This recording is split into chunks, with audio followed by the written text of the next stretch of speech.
It's actually cold out today, so guys. Blueberry and Maggie and Ed Buster.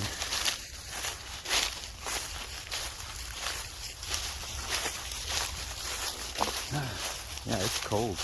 It's like, I don't know, it feels like 35, 40 degrees out.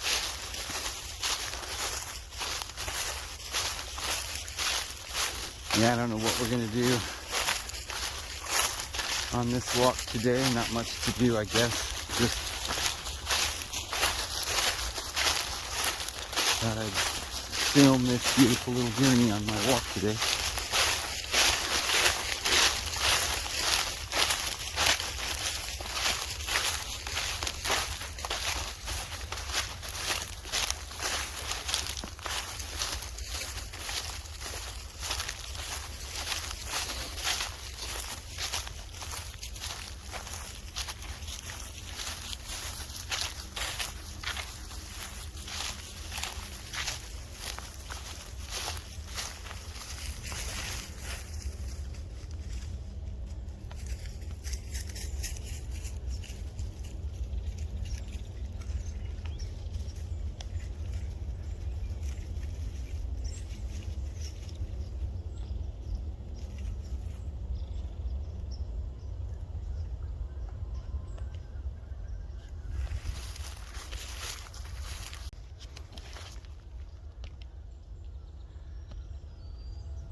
What are these little dingleberries here?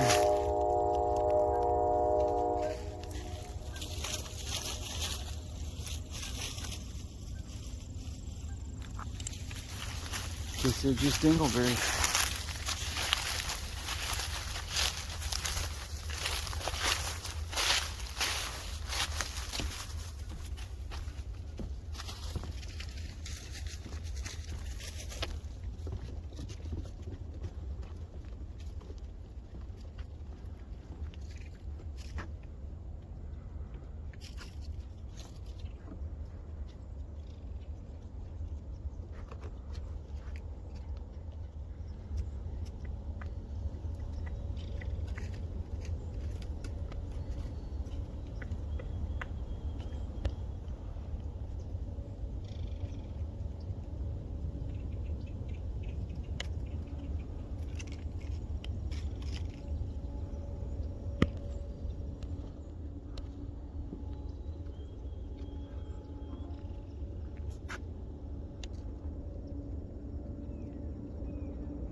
one leaf just refuses to fall.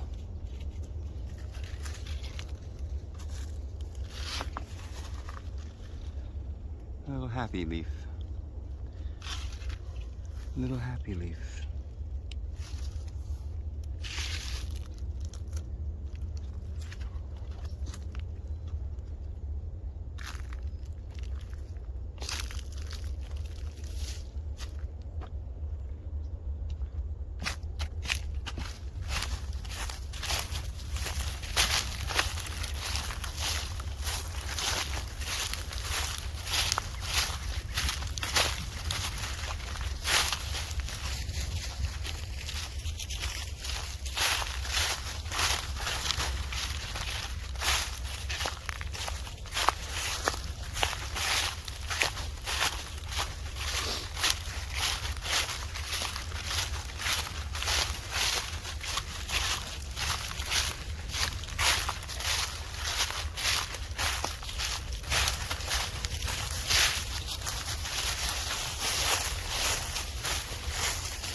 Yeah, this is deer season.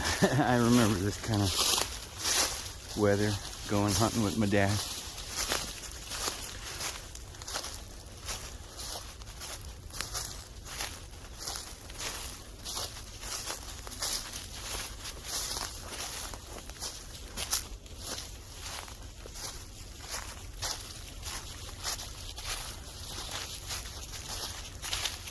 Oh, I used to love. Oh, look at that. There's a beautiful red cardinal over there, but I'm probably not going to get to see it.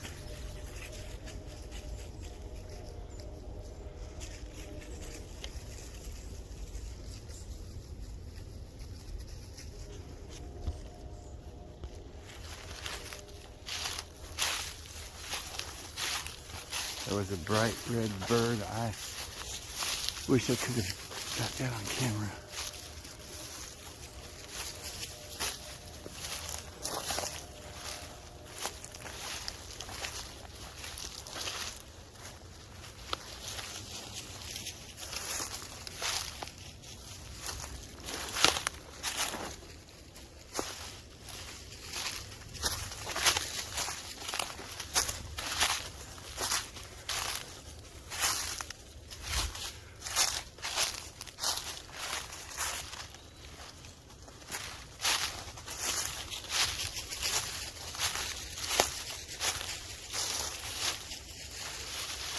Probably got to go this way.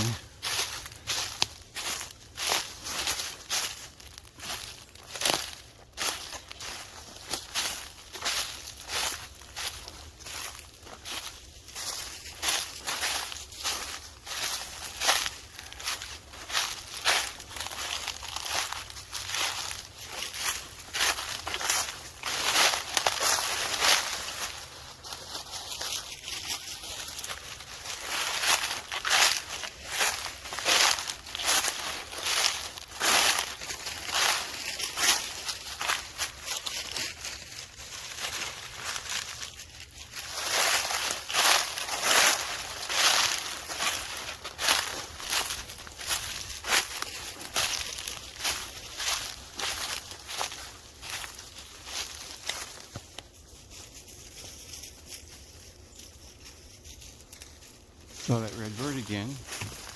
Oh, there he is. Oh, there. Oh, got a glimpse of him. There he is.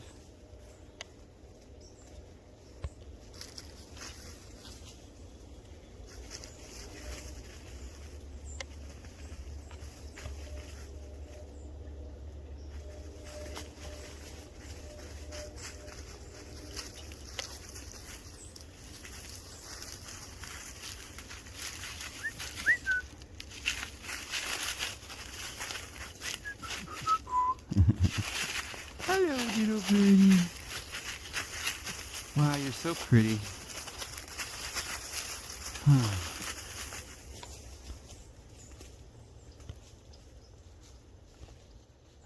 I love cardinals.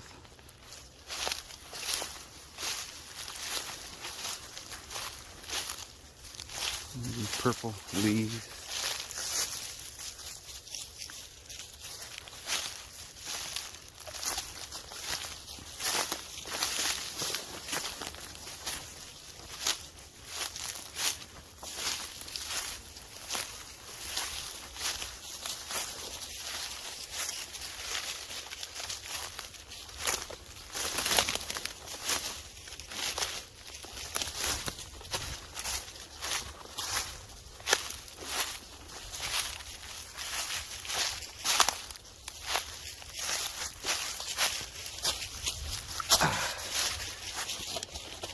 Tighten up my camera here.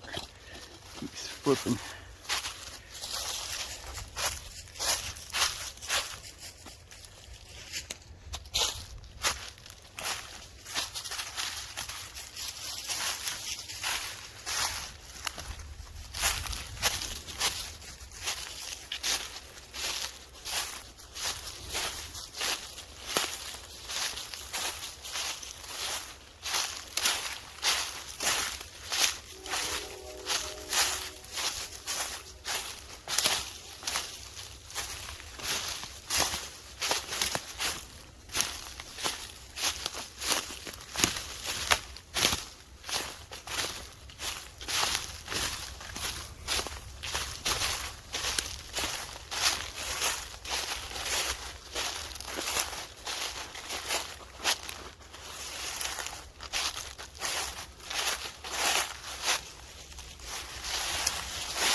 Big wheels. How many are old enough to remember big wheels?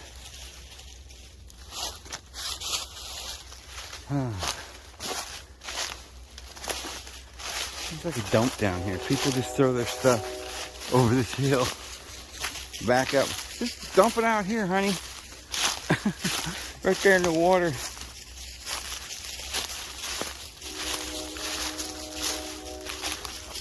For the fish, they love it.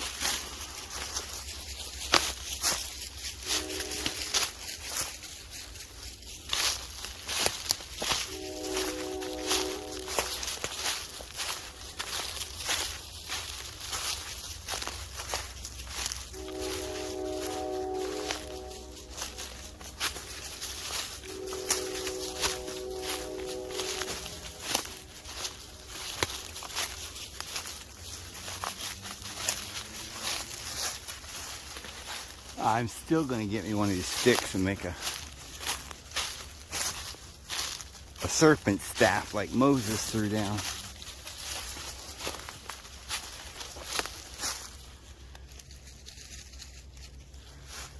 One of these days. Oh, there's that mushroom hanging on the side of that tree that we saw the other day. See if it's changing a little or it's still the same.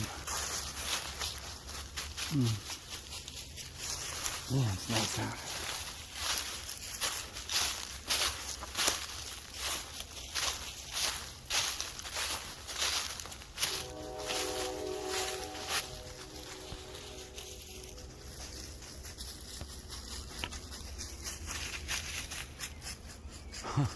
Looks like a little teddy bear laying down up there.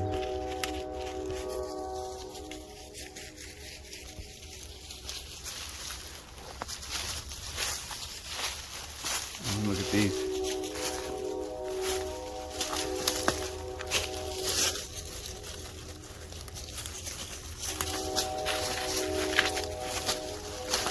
Little shelf.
chlorine gas, sulfur dioxide. Warning, could kill you upon touch. Of course, they're putting that into the water, and this is probably what we drink or something, who knows.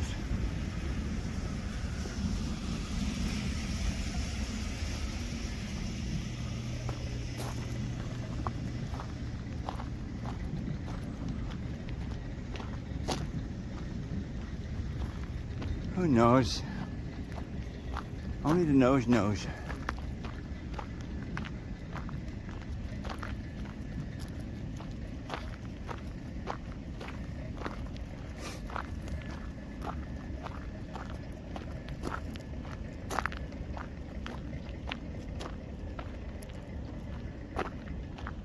Only the nose knows what the nose knows. But I keep my nose out of it.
Ducks like that water, I guess. A couple of geese. Wank, wank. There's another little cesspool over here. They made one of these up there in New Mexico, in the town I was at. Just before I left, they built one of these. I guess they build them in every town. Gotta have an area where they mix their poisons, you know.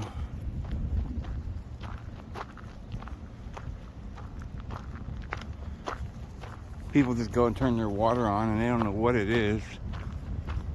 I saw one of these in one of the towns I lived in.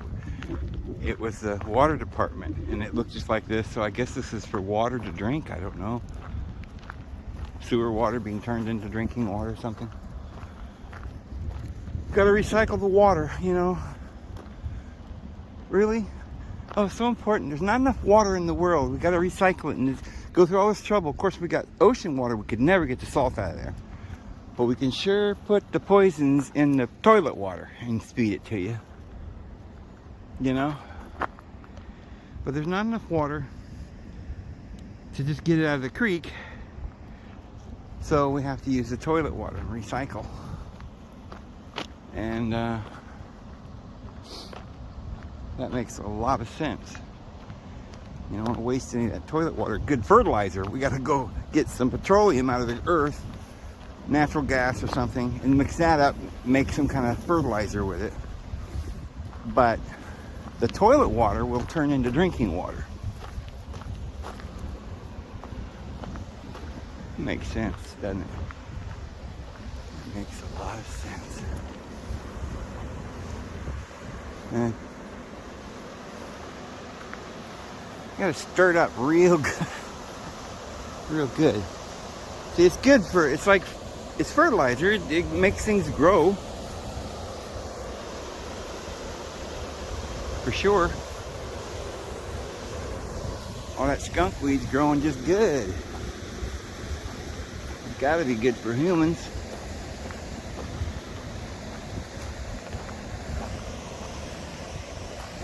Has anybody ever just looked into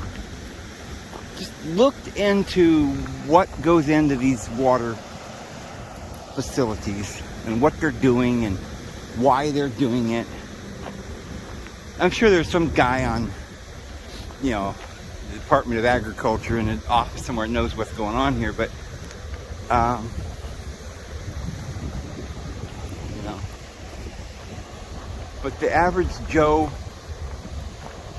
you know, guy who writes a newspaper article, YouTube channel, whatever, anybody, does anybody really know what we're drinking? What's being millions of dollars, every city and town, community village, we have these water facilities that's churning water and adding chlorine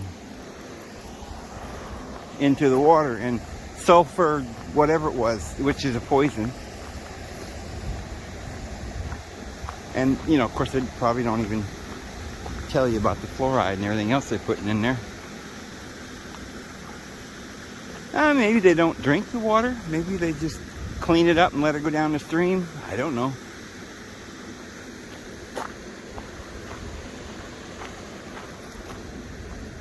I really don't know. That's why I'm asking. I don't know what they do. I've heard, though, that they do take toilet water and recycle it and put it in the tap water. I don't know what this is, but this is some real sludge stuff here. Comes down there and grinds it up and goes down in there, and oh my goodness, that's sewer water for sure, isn't it? Woo-wee, it's like a space program. Make sure we take care of these people's water. All these buttons, you gotta be, you know, some kind of a scientist to know what they're doing here. You know? Emergency stop. Overload. Holy macaroni. Control panels and the ENMs and the hours and the, oh my goodness. And it shoots out the sledge right there. There's even a little sensor there or something. What the heck? The load.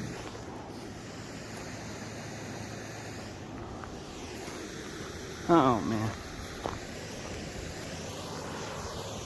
They put this truck guardrail so that trucks don't back off in there, I guess.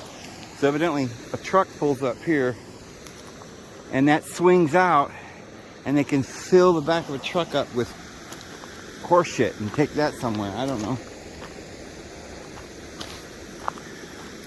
I don't know. I'm just you know. I don't know. You know, all this work, if they just took the sewer water from all the towns, I suppose you could make a big pit and let it drain in there just like any other kind of sewer. And the water would drain through the earth, it cleans itself.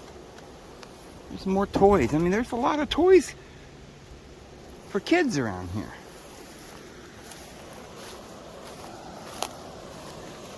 What happened to the children, huh? Okay. Beautiful pine trees, though.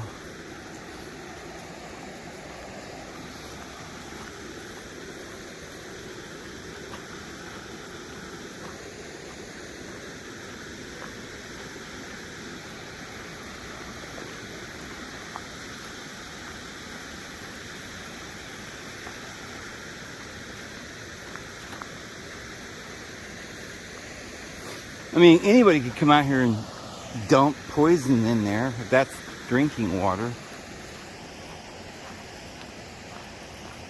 doesn't seem like anybody has any interest in hurting anyone because, you know, if there were people out there in the world that just wanted to kill us all, they'd have done that a long time ago. There's so many ways you could do it.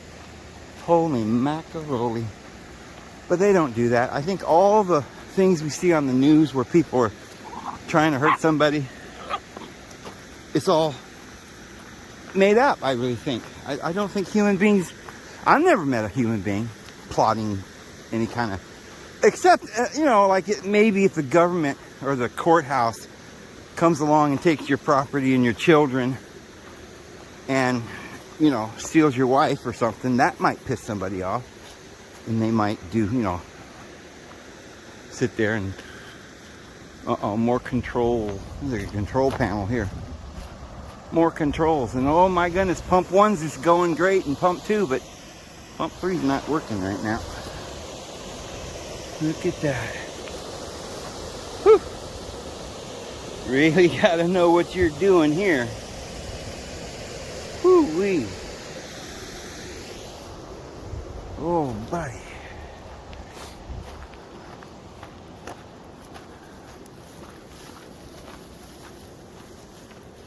There's the low down chlorine converter sticking up right there, and then if you need more sewer water, we'll just turn that crank and it just comes out there, see?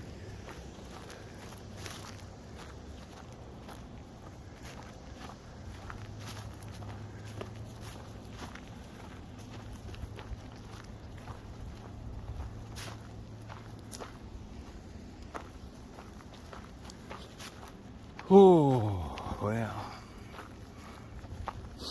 Sun's going down. It's cold today. I mean, it's just, nobody told me that Alabama got cold.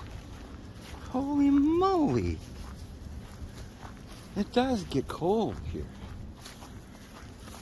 I mean, it's not even winter yet, is it? Is this November? What's going to be like in January?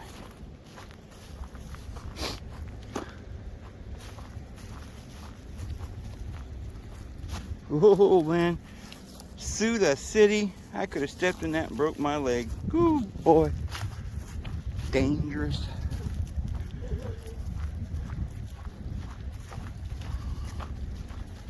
Oh, well, the sun's going down. It's getting cold. I better start heading back to the cabin. I really never thought it got this cold. Like, I figured this cold as it is today, that this would be about as cold as it'll ever get around here. Might reach freezing like once in 1,000 years or something, but I don't know. Looks to me like it might get to freezing off and on here. Down to freezing. It feels cold because maybe it's the same thing you get when it's summer and it's kind of humid, so it seems hotter than it actually is because it's humid. So maybe because of the air being humid, it seems colder than it actually is. Possible. One can only wonder about such profound things. What do you think? You think Buster's a husky? I mean, I saw the husky, tangle with the mummy. And I saw the daddy at this one. Looks just like her, but only a daddy. But I have never seen the papa of this one, because that looks like a hound if I ever seen a hound. Doesn't it? Is that a hound? Where would we get a hound out of? A Chihuahua. The mommy was, her mommy, you saw her, Miss Boots. She was, what do you call it? Dachshund mixed with, I don't know. She had longer hair, but she looked a lot like a Dachshund pretty much. And she put out these puppies. And across the street there's a bunch of dogs over there, and I saw several of them, but I never seen one that looked like Miss Blueberry.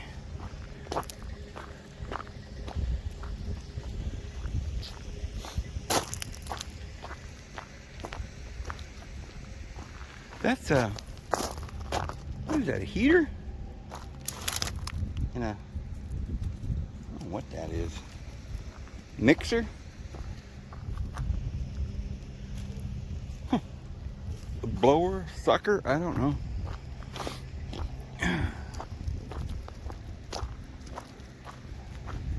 There's a little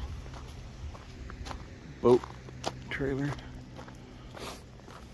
Now let's head down over the hill here.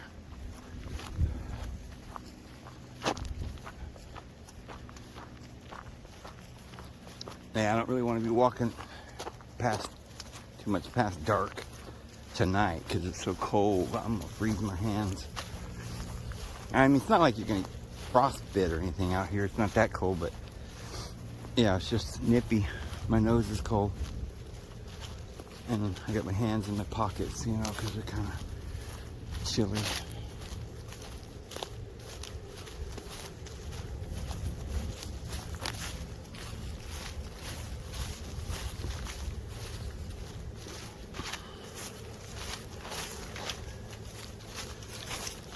So, you gotta wonder, don't you, that if they falsified the records of our history,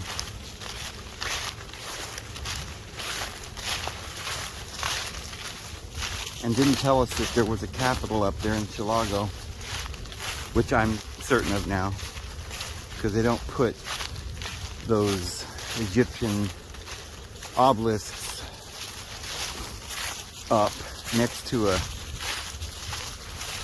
statue of the Republic that was handed over by the Freemasons and have that water baptismal font and the big Capitolium building across the font and all the other gods looking down over the Praetorium, you know. And I mean, that's just a classical city like the Vatican, like Washington, D.C., a veritable capital city.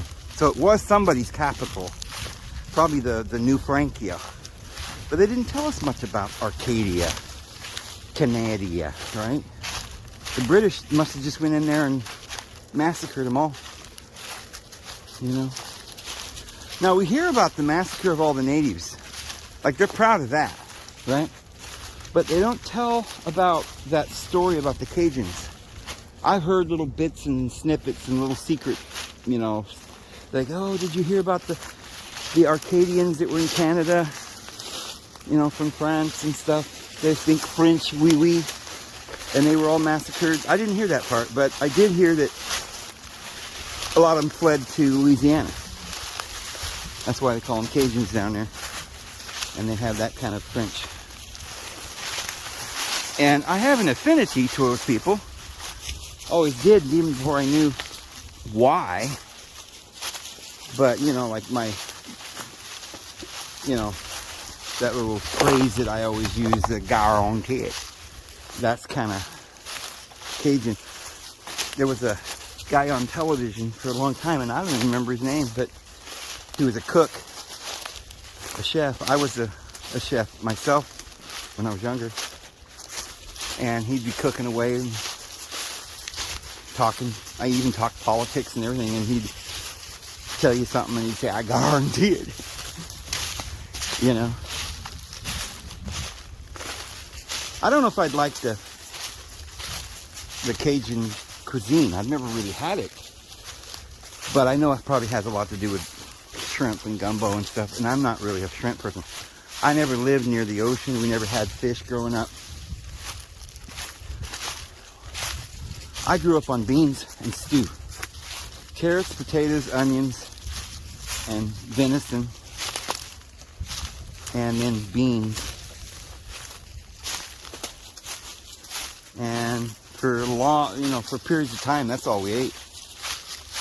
Mom would make dinner to feed my 3 brothers, my sister and I. That's 5 kids, and my dad could eat because he was a logger, and you know, he'd worked at sawmills, and when he'd come home, he'd be hungry.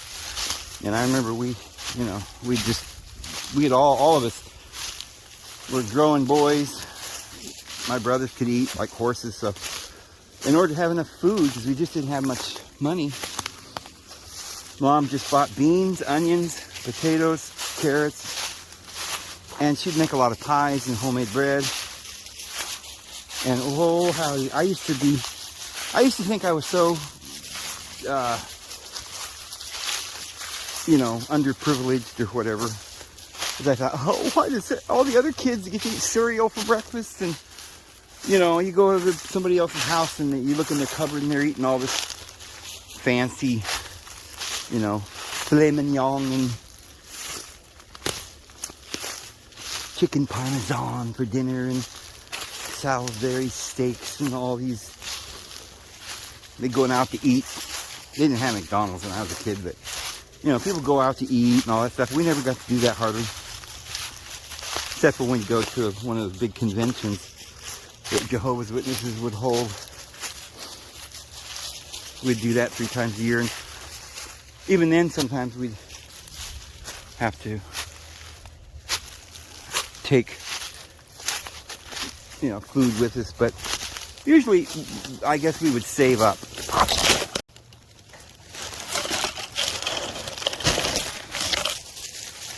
Oh, I am I'm tangled up. I can't get out. I gotta turn this off. Oh, boy. This fence right here,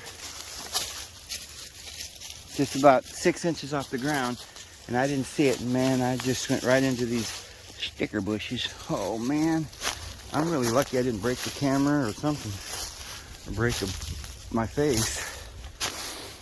Anywho, whew. Big old tree. Oh wow, that's so neat. No, I didn't get hurt or anything. It just, I couldn't get my feet out of the fence because somehow it was all tangled up in the fence.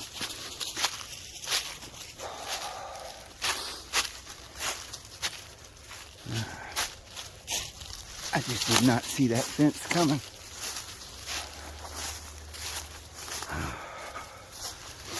But, yeah, I was saying, I felt abused, you know, like, there was a few times I got to spend the night with somebody or something when I was a kid, and they'd have spaghetti or something for dinner, but I'd go home and usually would be stew or beans, but you know, now that I'm grown, I'd give a lot of money to have a home cooked meal from my mother. She used to make the best oatmeal bread. I've never tasted oatmeal bread like that since by anyone. It tasted soft and fluffy and everything, but it was oatmeal. And it wasn't, you know, like a lot of times you get oatmeal bread, they claim it's oatmeal bread, and it just tastes like wheat bread with a couple of pieces of oatmeal flakes sprinkled on it. But this tasted like oatmeal bread. You know, I don't know how she did it. I've never really figured that out. I guess, you know, probably a cup of oatmeal and a couple of cups of flour or something, but I don't know how she did it because it just seemed like it had a lot of oatmeal in it. But yet it was really moist and soft and everything, but it was heavier than normal bread, I guess. Ugh.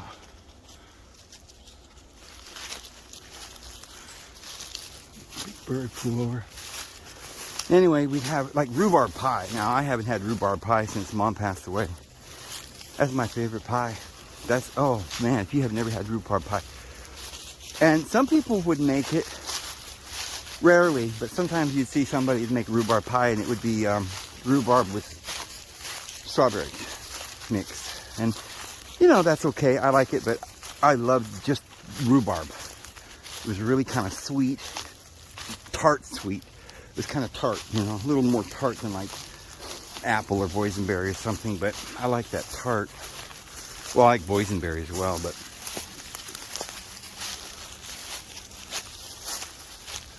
anyway, we'd have dessert. Dad liked dessert, homemade bread. Dad always had to have bread with his beans, bowl of beans, and a big old slice of bread with butter. And, oh, that was good stuff. And sometimes we'd have tacos. You know, when we really had a little bit of money, you know, Mom would make all the fixings, and she had a thing she called tamale pie. And tamale pie that she made, I've seen other people make something they called tamale pie, but this was different. I've seen people make some kind of a tamale stuff on the bottom, and then they sprinkle tortilla chips or something on top. Mom's had the tamale kind of on the bottom, or the meat, you know, and corn and I guess tomato sauce and whatever you put in there, and chilies. But on the top it would be a layer of cornbread, you know. I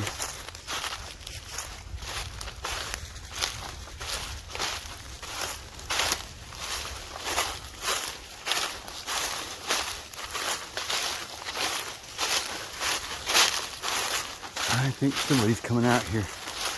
I'm gonna shut this off, guys.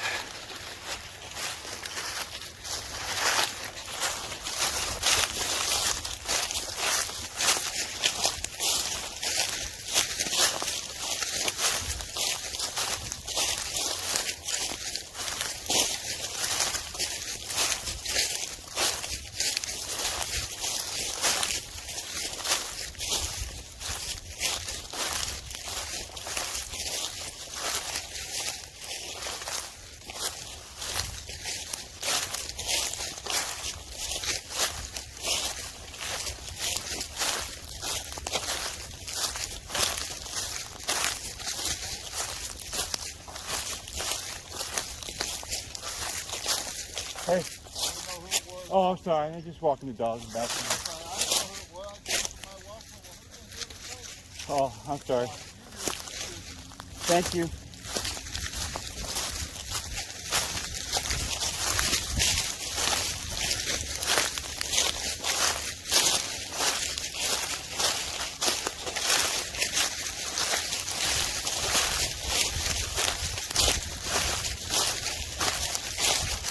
Oh, well, met the ranger again. Well,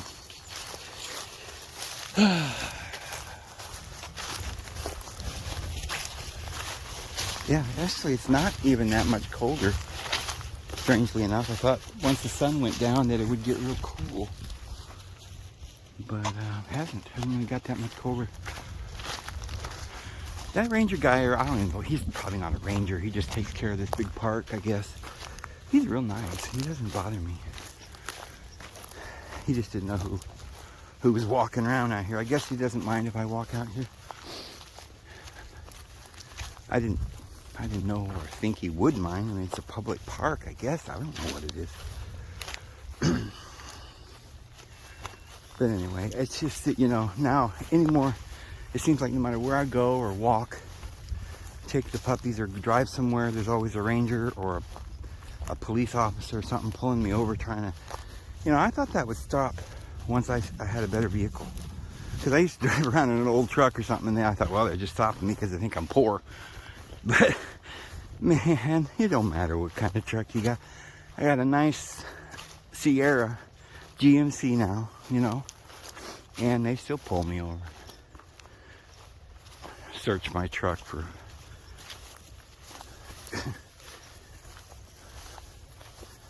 so it's good that I'm right here by this park and this guy doesn't bother me.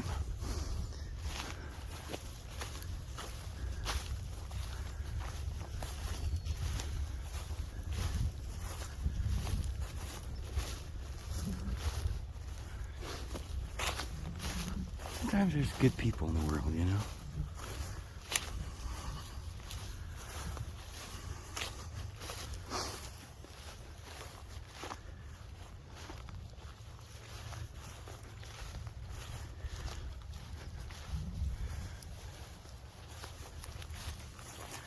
So I was thinking, what do you guys think? You think that is going to look like a black husky? That's shepherd or something. And that's a hound, I guess. I don't know. Can you get a dog that looks like a hound, but it's not a hound? Doesn't have the personality of a hound, but just looks like a hound? I don't know. That's what I'm wondering.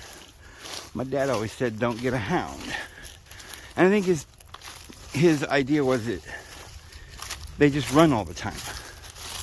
You know, they're runners. And if they hear a bird or a rabbit or anything, they take off running. And I did have an Irish setter one time. He used to run a lot. It would take off running. It would be gone for a couple of days. I think my favorite dogs, though, are the Australian Shepherds and Border Collies and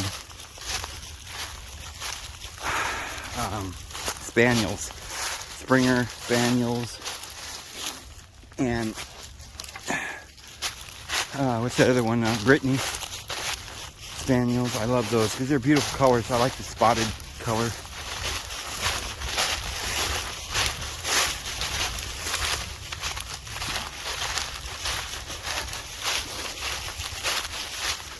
One day I wanted to get the white, really a lot of white on it.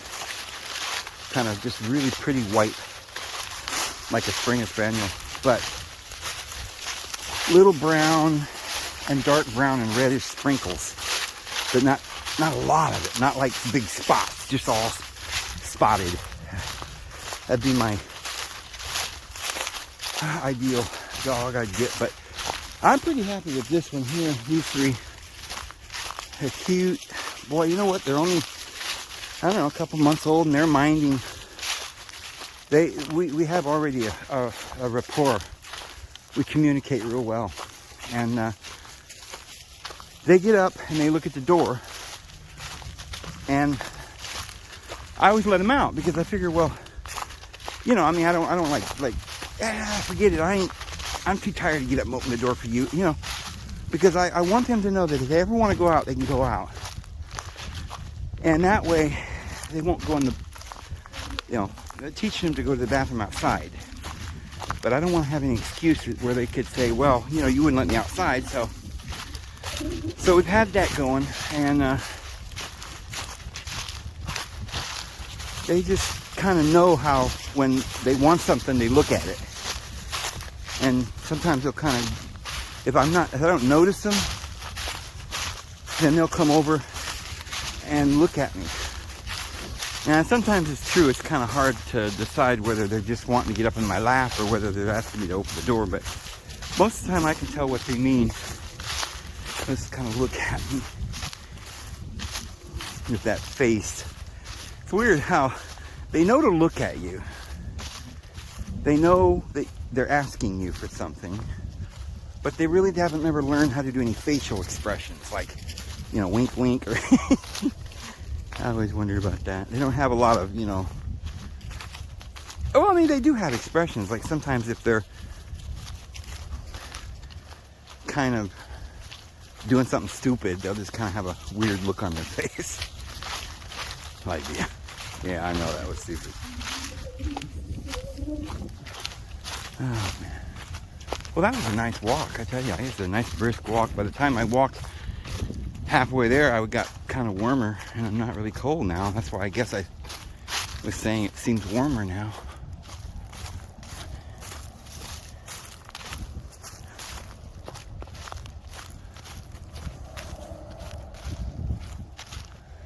I'm just glad this guy and I get along. He doesn't mind me taking my walks out here, because I got to be out here till spring.